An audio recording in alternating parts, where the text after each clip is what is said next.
Hope you're tied on as we are off and running on a gorgeous, sun-drenched Sunday afternoon here at Gulfstream Park. Keisha Courtney, Jason Blewett alongside, and no rest for the weary. 12 more to bring you over the next few hours here from our old GP by the sea. We've got 12 races on tap, as Jason mentioned. The Rainbow Six is continuing to build. We're over 500,000 now, which is pretty incredible. And it was a excellent day of racing on yesterday's card, and I think perhaps highlighted Heart to Heart finally got that grade 1. He stole the show, and it looked like the winner of the Gulfstream Park Turf, the second of 3 grade 1s this meet, would be the star of the show. And I think all of us, whether you bet him or not, you've got to have a soft spot for this durable 7-year-old son of English Channel, and you can even see that heart marking on his forehead. And I'll tell you, just both Brian Lynch and Julien Leparoux, that combination along with the talents and gameness of Heart to Heart, it's a winning team. It really is. And speaking to trainer Brian Lynch afterwards, he said this horse is a barn favorite, and he's been so consistent and just such a horse that's so easy for them to root for as well as all of us. And I agree, he stole the show, but I said this yesterday, I think Julian's son Mitchell with his stunner shades might have stole the show in the winner's circle. He looked as dapper and as cool and as suave as it gets, and the whole Leparoux clan was out, Shea, the new baby, and Mitchell, and enjoyed talking to Julien Leparoux on the air here at Gulfstream Park moments after Heart to Heart pulled off that victory in the GP Turf. And there is, just to tie a ribbon around it, there's something really nice about a turf horse like Heart to Heart, just that longevity that he's had in the United States. It really is, and he's done very well at Gulfstream. He was 4 for 6 at this turf course heading into the race, so now 5 for 7. So certainly seeing how consistent he is, and last time taken out of his comfort zone with some trouble at the start, and this time just showing that early speed. And Brian even saying when he saw the fractions at the half, he got a little bit nervous because he was getting some pressure, but he managed to hold on coming down to the wire. All right, he's a street fighter, unwilling to back down in a tight dog fight there. Good stuff. 102 buyer, by the way, with Heart to Heart in that GP Turf victory. Now, to give you a little rundown and a little housekeeping at this part of Sunday's edition of Gulfstream Today, we do have a high five that gets underway with a good-sized field in race number 1, a very tricky 3-lifetime claimer, I might add, on the turf. No carryover there, 50-cent early pick 5, and with another 12-race card on this marathon 36-race weekend at Gulfstream, we bring on that middle pick 4. Boy, it sounds even longer when you put it like that. But a lot of races and a lot of good races too. Some really good betting races on today's card, and I alluded to this earlier, but the Rainbow Six is getting up there now.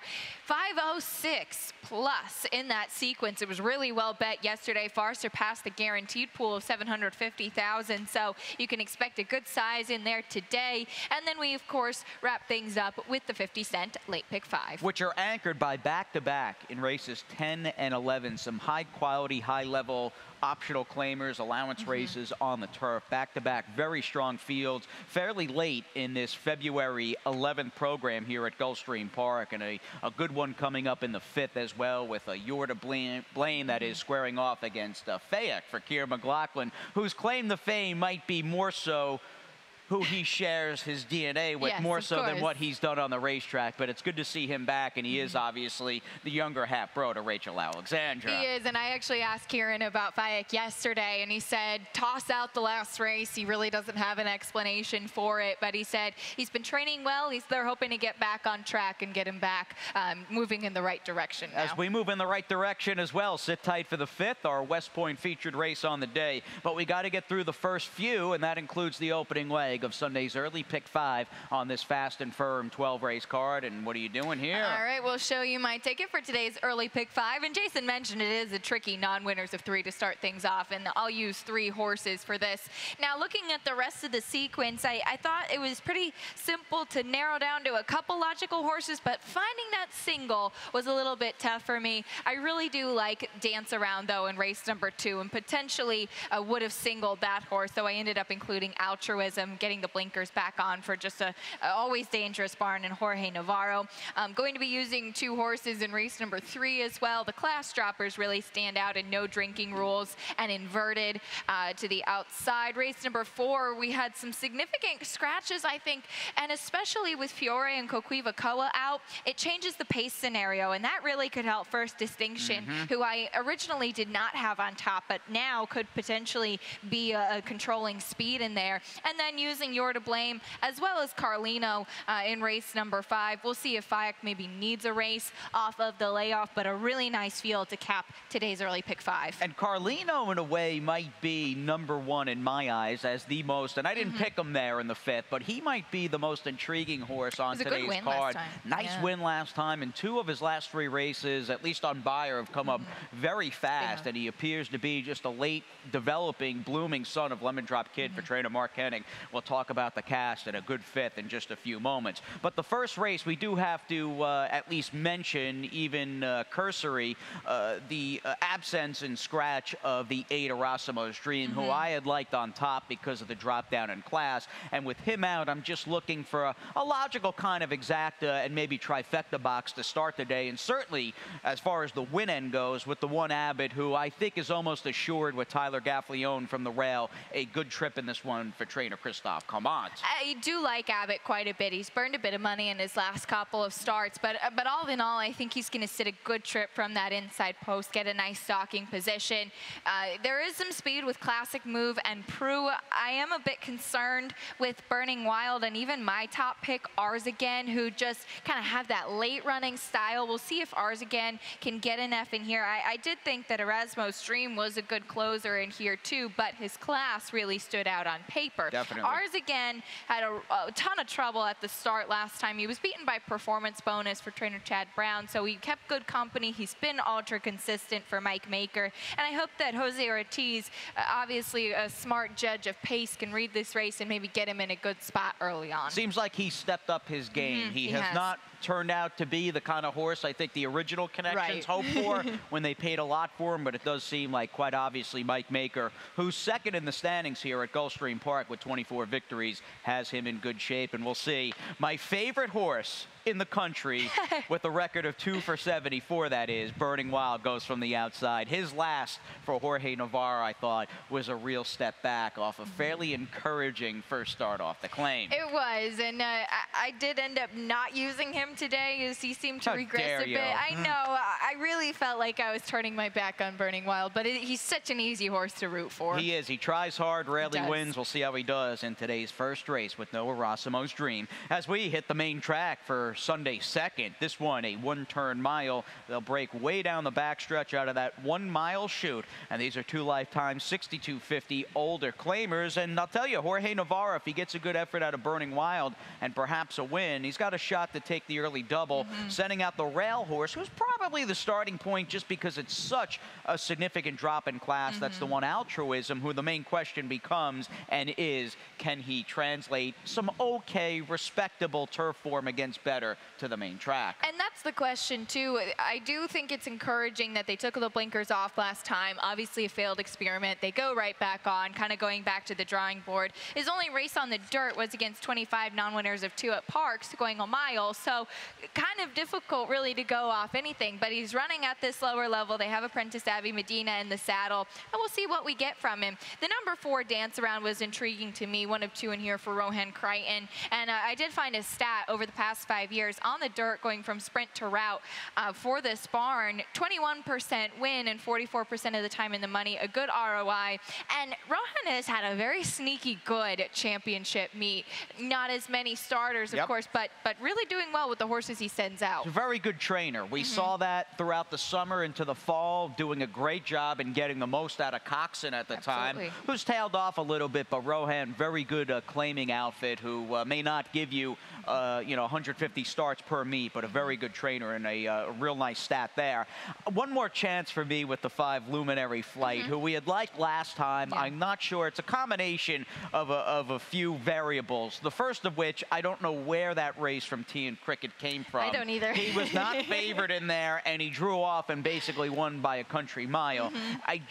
That combined with Luminary Flight, just going through the motions, don't think you got nearly, even at this stage of the game, the best effort out of this gelding by Tiz Wonderful. I think he's better than his last, and hoping this field is just right for his picking here in today's second. The drop really should be key for him, and it looks like they've kind of toyed around trying to find the right distance. Didn't work out sprinting, so they'll try going the mile again. All right, we did lose Shootist, another main contender, an early scratch out of race number 2. We move on to the third. We'll cut back on the main on this Sunday, February the 11th at Gulfstream. These are 3-year-old 12-5 maiden claimers. Again, sprinting that 6.5 furlongs in our first agreement, at least as far as the win-in goes today. Both picking the 9 inverted, who just, when you look around, Jose, good effort first out, the drop, they are just dead set on getting the money with him today. It looks like that. It looks like it's go time for inverted. He's 9-5 on the morning line. He was your 2-1 favorite in his debut race. And yes, he ran a solid third. The winner, Take Your Place, won by more than 4 lengths. So I'm not too upset with him being beaten. He showed a bit of speed that day. So I just think on the drop, he's going to be a key contender in here. And in fact, it's an Ortiz exacta in here, as you have Irad Ortiz once again on the 6 no drinking rules, who didn't show up as much as I would have liked last time. He too gets a drop though. As he cuts back too. Maybe the cut back to 6.5 might wake him up a little bit off a fairly non-effort most recently. But boy, looking at some of the bigger priced, ugly looking horses on paper in terms of a lack of any running, it's tough to get cute at least in coming up with maybe some wise guy horses in today's third. Chalky exacta with the Ortiz brothers for Acacia and myself. As we move on to race number 4, Sunday's card continuing with a scratch reduced field of 6. This was another race early on that, to be fair, we lost a third of the players from 9 down to 6. And as you correctly noted in your early pick 5 ticket, we lost some speed out of this one, and that may ultimately, and she looked good even prior to the scratches, that may really make the 8 first distinction a tough horse to deny today for trainer Safi Joseph Jr. And her last couple, obviously, she's one of these lower level claimers who's in great form, and we'll show you her last victory back on January 28th. And as she basically dictated and kind of put everybody else on the chase in this victory by about 3 3/4 lengths beneath Luis Saez, it doesn't take a whole lot of imagination, especially with the scratches, to see her pulling the same trip, and the result also being the same in the winner's circle after the race. I would think so. And given that last race and how well Safi Joseph does in keeping horses in form, that's really something that I think is worth noting. And again, just the scratches of Coquivacoa and Fiore, who I thought were going to make it tough on the front end. Looking at this race originally, I'll be honest, I thought it might set up for somebody like Roraima to close and still have her in second. But now it just looks to me like it's going to be much easier on first distinction. All right, sounds good. As Louis looks to build upon, he's got a meat-leading 87 victories, ever so close to that triple-digit figure in terms of wins. We'll see how close he gets today. Another busy day for Louis. In fact, he'll be riding Rachel's little brother in Fayak as we get on to our co-featured 5th race. This will go as the West Point featured race of the day. It is also the starting point. Don't forget, 3 pick 4s on the afternoon, so that middle 4 begins at a 2-turn, mile and a 16th on the main track. And a classy crew of 6, and most are going to view it as mainly a 4-horse race between the inside 4, like Acacia and I see it. Now, as far as leading trainer Todd Pletcher, he is very much in the mix with the inside horse, You're to Blame, who, speaking of being inside, that was the trip he got last time out on December 26th. We came back. It was, what, 1 day for Christmas. We ran Christmas Eve. We were off Christmas Day, right back at it here at Gulfstream Park on the 26th of December. And for me, I remember thinking at the time that was one of the best races we ran the entire month of December. We'll take a look, and this was as close here on the dirt to being a triple dead heat as I think we've seen just about all meet long, maybe over the last half a year or so. Now, You're to Blame's in the aqua blue and the yellow sleeves down on the rail. He was in a fairly uncomfortable spot, forcing to just kind of grind and slough his way up the inside, where J-Boy's Echo was 3 wide in the royal blue cap, and the ever game Jay's Way, somehow, someway, came again between horses and got the bob. A good, and we were going from Chad Brown to Pletcher, so it was more of a lateral move, but I still think for a horse who's only 2 for 11, it was a very good effort last time out in late December for You're to Blame. It was, and certainly you're going from one top barn to another, but there is still that difference in training style for sure, and I thought it was really encouraging from You're to Blame.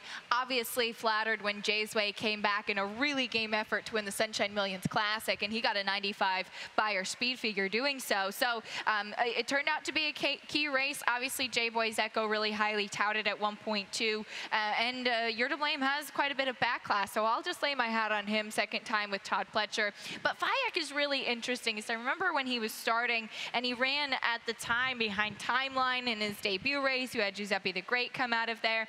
And again, just to reiterate what Kieran told me yesterday, he said you throw out the Travers last time out. He had high hopes for him and didn't show up, and they gave him some time, 6 months or so, and he says that he's been happy with what he's seeing from him in the mornings. Well, good, because he's going to need probably close to a career best effort to take down today's 5th, and he'll have to do it combined with the layoff that dates back to the Midsummer Derby back in late August, because his last start, the Travers, from post number 12. But I wouldn't look at the post and go, well, that's why he was beating 75 lengths. Obviously, they break at the top of the stretch, going 10 at Saratoga.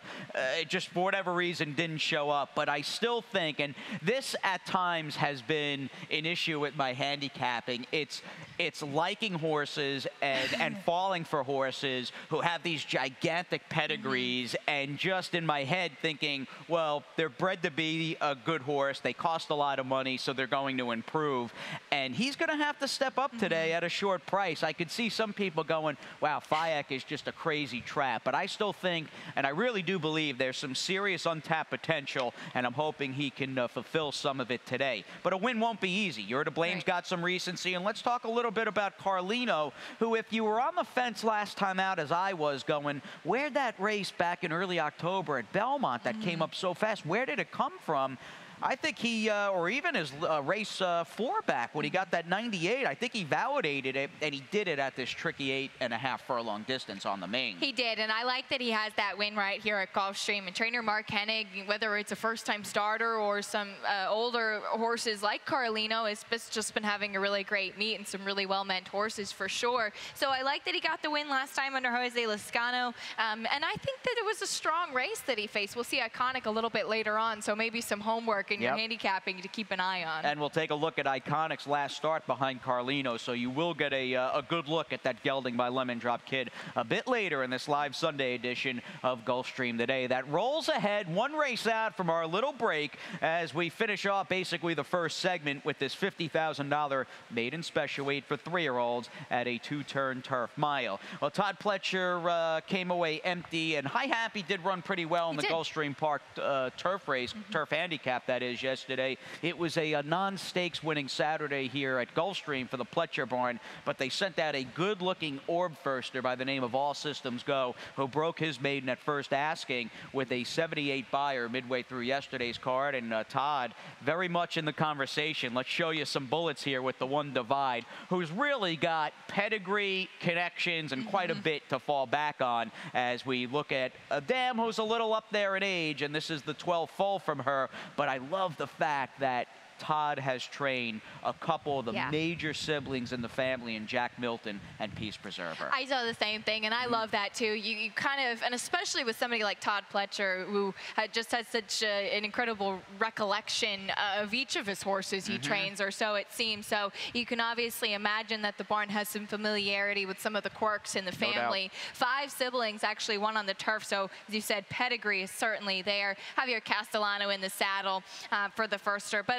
I did take a stab with some experience, and I see that you did as well. I liked the 4 Funny Duck last time out, and he actually dead heated for second and was beaten by Hawkish, who, for Jimmy Toner, just came flying from nowhere, a little bit all over the place, but an incredible turn of foot. It was like a Zenyatta-type performance on the turf. It was. It really was. So a very impressive first-time starter. I'll give him one more try today. And isolated, obviously, and Acacia and I very much, although this is far from a 3-horse affair. We see our trifecta box clearly the same way, and we prefer horses down towards the inside through the middle of the pack. And isolated caught my eye, good pedigree. This horse was fairly well back first time out for trainer Alwyn Goldberg at just under 5-1, and with a good post and bred the stretch out, I said, you know what? I like that Thunder's Honor who beat Isolated. I'm going to take Isolated here in race 6. Thunder's Honor was impressive. He was stuck behind Strike Power on the dirt in his debut, tried the turf, and he did get the win last time. I do think that's a good race, and I like Isolated stretching out as well. All right. We also like the Rainbow 6. We do. 500,000 plus today. We'll chase it after this quick break. At ExpressBet, we celebrate the champions that make horse racing great. That's why we provide more ways to bet from more places than ever. We've built an entire family of brands to give players more of the rewards they deserve, give bettors the information they need to win, and provide a community for horse bettors. Because the best way to support the champions of horse racing is to champion horse racing. ExpressBet, we are racing. Pennsylvania, proud of our growing breeding and racing industry. Tens of thousands of jobs with a massive economic impact. Now, North America's most lucrative awards program will pay a 50% breeder award for PA-sired, PA-bred maidens who run first, second, or third, with 25% for non-PA-sired PA-breds. Plus, up to 40% in owner bonuses, 400-plus restricted races, and our program has paid out $30 million for the 6th straight year. Breeding and racing in Pennsylvania, it's a winner. Halfway home on this Sunday edition of Gulfstream Today. And if you're just joining us, welcome back here. And good to have you on the broadcast. This occasion, Jason, catch up with you from our Paddock Set studios. You can tell the picture behind us. Another flawless day here. Picture perfect in South Florida for thoroughbred racing. And we were just talking as we start the Rainbow Six. You've got the first and only starter today in the race, or I should say on the day, for Mark Casse, at least locally at Gulfstream. Boy, I don't think there is a hotter barn in the country. It was a big day for them yesterday. 2 wins here at Gulfstream and 2 at Tampa as well. Flame Away and World Approval just continuing his incredible streak. He's terrific, and I guess the plans call for him to take his game, his Eclipse Award-winning game, over to Dubai to run on the Dubai World Cup undercard for quite a bit of money. He is one tough turf horse, and then you talk about the 2 wins here at Gulfstream Park, including a win Friday with Salute with Honor. Right. So this is a barn firing on all cylinders, and I'm curious because we will show you a stat after your Rainbow Six. Are you using Amazing Belle? Oh, I absolutely am. I certainly am. And, I'm going to use 2 other horses. You've got Really Proud and Happy Home. Looks like could be some big runners today for trainer Alan Goldberg. But Amazing Belle, even off the layoff, and as you said, we'll show some stats on the Casse barn. I'm going to go 3 deep in race number 8. We alluded to Iconic already behind Carlino. He's coming in race number 8. And then you've got the very interesting Hedge Fund returning from the layoff for trainer Todd Pletcher, who does send out 2 in there.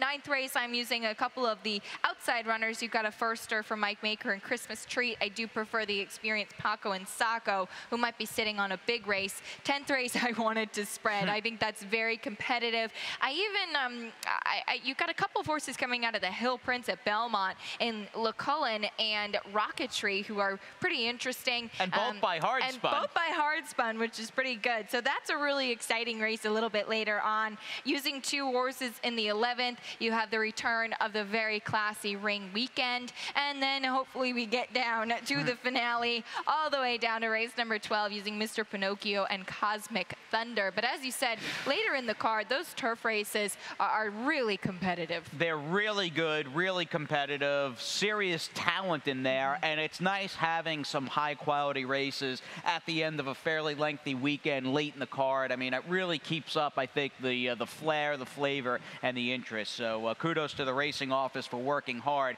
doing a great job all weekend long with plenty of racing here at GP. Now, as far as using, what'd you use, 3 in this opening leg? 3 in this opening leg. Let's begin, because again, the barn has been totally in fuego with the number 2 Amazing Belle, who I have got in the mix. And I'll tell you, if I could go back after watching Friday and Saturday, I might just have, like you, in the top spot. Oh, that certainly made me feel a little bit better using this horse. And here's a stat just to back that up. In the past 5 years, Mark Casse, with 180-plus day layoff, going from dirt to turf with maiden special weight runners. Not a huge sample size, but some really impressive numbers. 1/3 of the time winning and half of the time in the money with a 260 ROI. I think that this filly has run well in all 3 of her starts, but her turf race at Belmont back in June might perhaps be the strongest. Looks like the break is her biggest issue. So that's going to be the key in here. But Tyler Gaffleone knows this track very well. Hopefully gets her out cleanly. And you're getting, speaking of knowing the track well, there's the bird's eye view.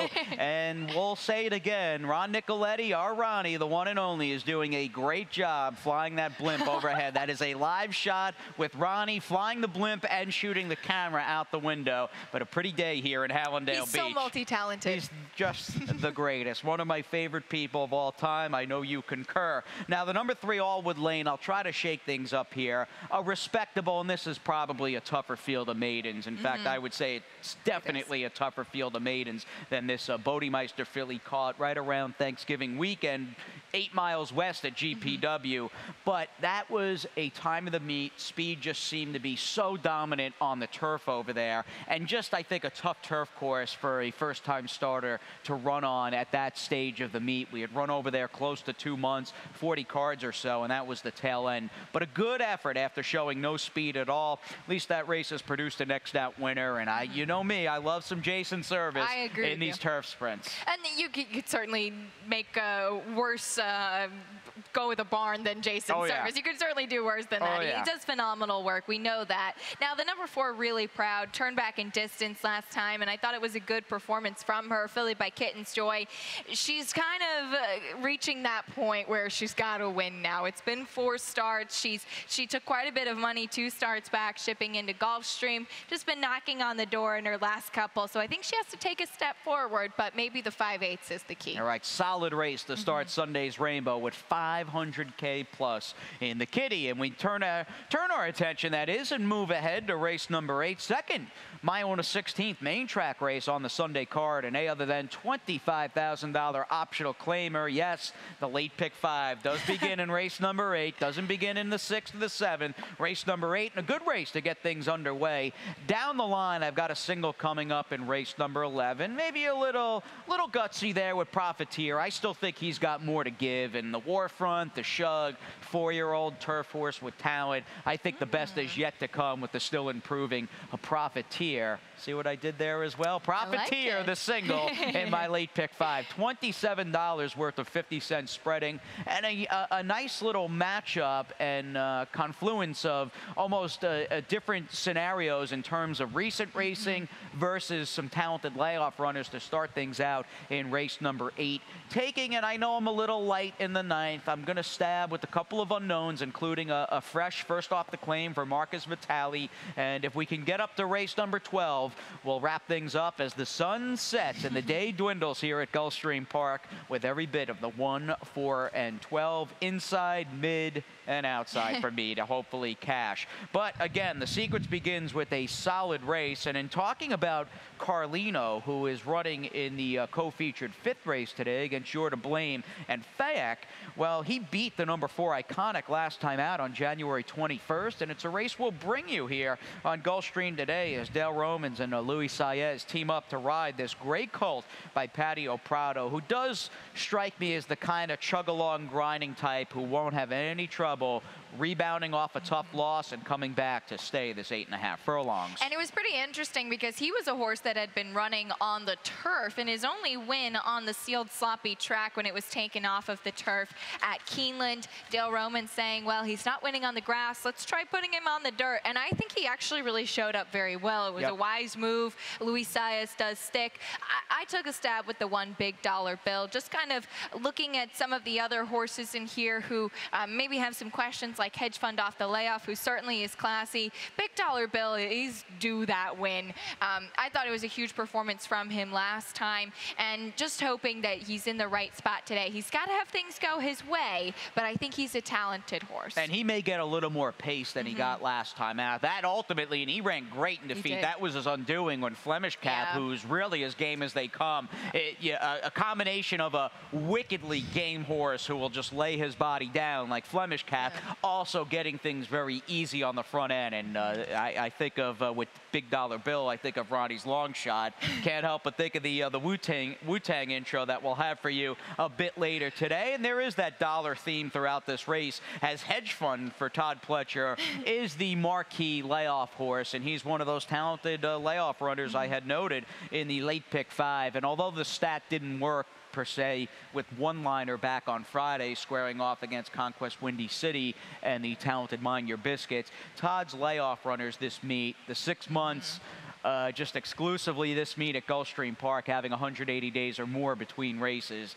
They've just been so good, and that ultimately is what swayed me in the direction of hedge fund. And there's always, I think, you look at this race and you see the class of this horse, second in the Grade 3 Illinois Derby, coming out of the Sir Barton as the favorite Preakness weekend last time out, and you see Todd Pletcher at Gulfstream on a layoff or whatever it is, and you know that this horse is going to be a player. Todd does an excellent job in getting them ready to roll. I do think it's worth noting that, yes, he ran fourth, disqualified to 6, had trouble in the Sir Barton, but in general, Preakness weekend, we didn't see as much in the win column from Todd Pletcher's barn as we were accustomed to seeing.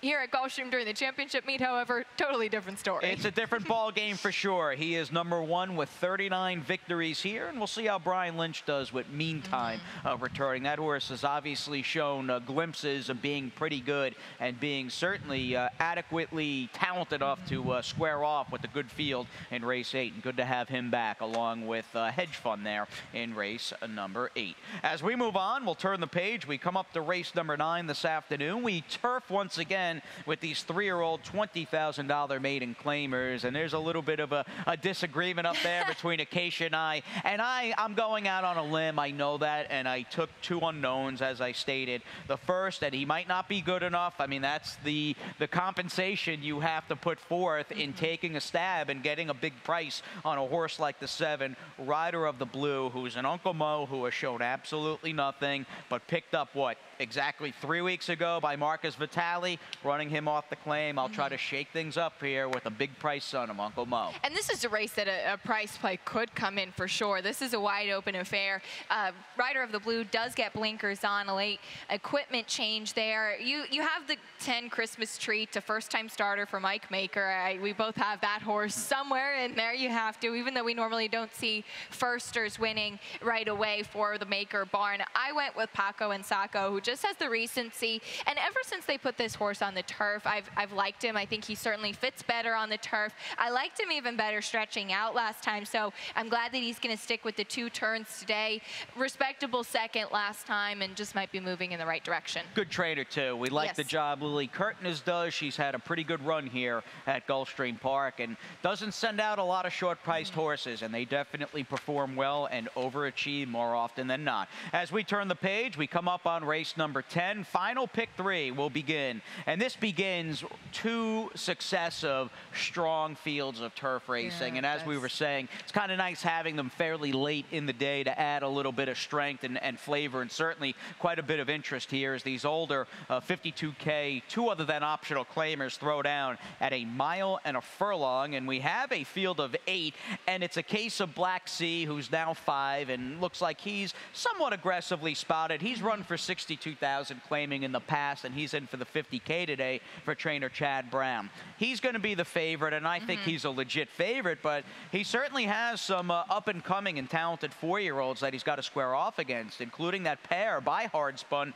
dropping out of the Hill Prince, and even Bill Mott's gelding by Spring It Last in the number 5 Classic Covey. This is a really good race, and I'll be excited to see what we get from the horses off the layoff from the Hill Prince. Yoshida won that race, who is one of my favorite turf horses of recency for Bill Mott. Just a really talented horse. You like those the horses bred in Japan too, which is, I think he's a Japanese bred, which is cool. With big white face. He's pretty fun to watch and really talented too. So LeCullen, who we looked this up beforehand, means very luxurious. So being out of golden velvet, it all kind of comes together. And I do think that this horse has a lot of talent. And really on the turf, he hasn't done anything wrong facing graded stakes competition last time. Has to be ready to go off the layoff, and Kieran certainly with a couple interesting layoff horses in Fayek earlier. And it's the same thing with Rocketry. He's coming out of the same race, and he was very wide in there, so pretty interesting little rematch. Yeah, good outfit there with Centennial Farms and Jose Ortiz, and of course Jimmy Jerkin. So the Ortiz brothers riding the 2 by Hard Spun, who are both exiting good tries in the Hill Prince. As I said, in addition to them, I think the 5 Classic Covey will run pretty well, and I do see you've got the number 3 Brucarita in the race, who's by, or at least in your super, who's running in today's 10th race with Johnny V. And I looked at him after I had gone over this race a few times. I said, I don't have him 1, 2, 3, 4, but he was really good cutting down Cable last time, who had everything his own way. He did. I loved that race from him last time. I loved the appearance that he made beforehand, and I love that John Velasquez sticks with him. He was just on fire this week, and you talk about the Cassie barn.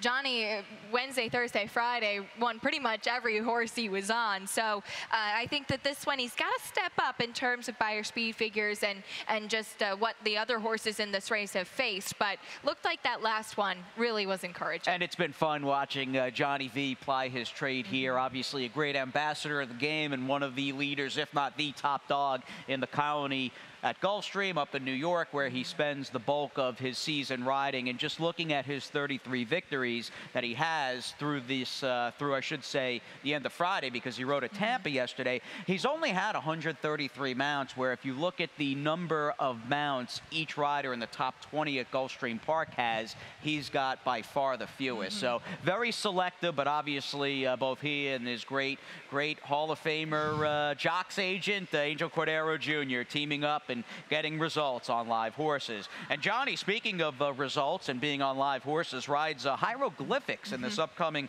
11th race this afternoon. That one going out for trader Todd Pletcher, and is a contender in another talented crew that includes my late pick 5 single in the 8 Profiteer. And let's get for Shug and Erod Ortiz Jr. We'll get this colt by Warfront out of the way, and walked away from his last start here a couple days before 2017 ended.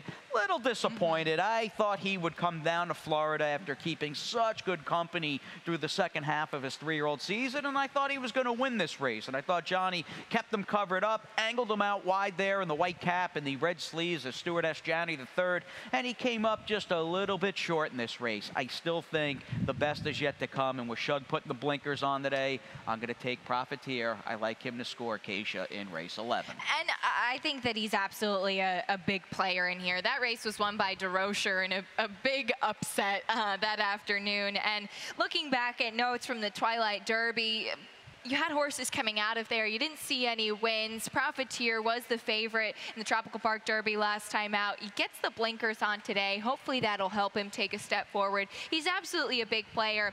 And I thought even too back in the Twilight Derby, he showed that early speed. Coming from off the pace is really what he wants to do. Yeah. So be curious what we get from him today. But he's got some really classy runners to run against. You have Ring Weekend making his first start of 2018 now as a 7-year-old. He's a Grade 1 winner. And then you have the number 1 Saham for Brendan Walsh, who's kind of just been knocking on the door at Fairgrounds in his last couple. Picks up Javier Castellano today, and just looking at the figures that he's been running in his last couple, all in the 90s, it looks like he's moving in the right direction off of the layoff and maybe getting onto a firm turf course today. He does have a win at Gulfstream. Yep. He'll really appreciate that. I noticed that too. 2 very different turf courses in terms of just being sand-based, and they are completely different, although turf very much the same there. That's where the similarities end. And he struck me. I looked at that too and said, I wonder if Saham will really like the Gulfstream Park, South Florida firm more so than what he was getting in Louisiana at Fairgrounds. And you just don't see that many high-level fairground shippers come to this circuit this time of year. Good to have him in town for trainer Brendan Walsh, and good to see, as you said, Ring Weekend back for another campaign at the age of 7. And we'll wrap up race number 12. We'll do it somewhat quickly here as we cap the week. 36 races between Friday through Sunday, and this is the last one out of Iona 16th on the turf. I didn't get cute here. The 4 Cosmic Thunder for a good outfit here. Good husband and wife team, and Gerald Creasa and Susan Creasa team up, and this horse coming out of a fine race against Mr. Pinocchio and King Morrow, who's running earlier today. And what's the stat you got with Mr. Pinocchio? Well, Mr. Pinocchio is one that I know all of us have been chasing for a little while, and here's just a stat on Patrick Biancone that I thought was interesting. In the past 5 years on the turf with horses in the money last time out, 19% win, 34% of the time in the money, and a positive ROI. Julian Leperoux rode this horse in the last couple. I thought last time a really big step forward for this horse. He's now a gelding too. Maybe that's all it needs. All right, no lion here. 12 today, including Mr. Pinocchio in the nightcap as occasion. Yep. I'm on my game today. You know, Sundays aren't going to slow me down. We're ready to go. We are ready to go, as is Ron Nicoletti. He is chomping at the bit back in the bullpen, and He'll be with us all day, along with the soothing sounds of the one and only Pete Aiello, who's coming up in just a few moments with those Sunday scratches and changes.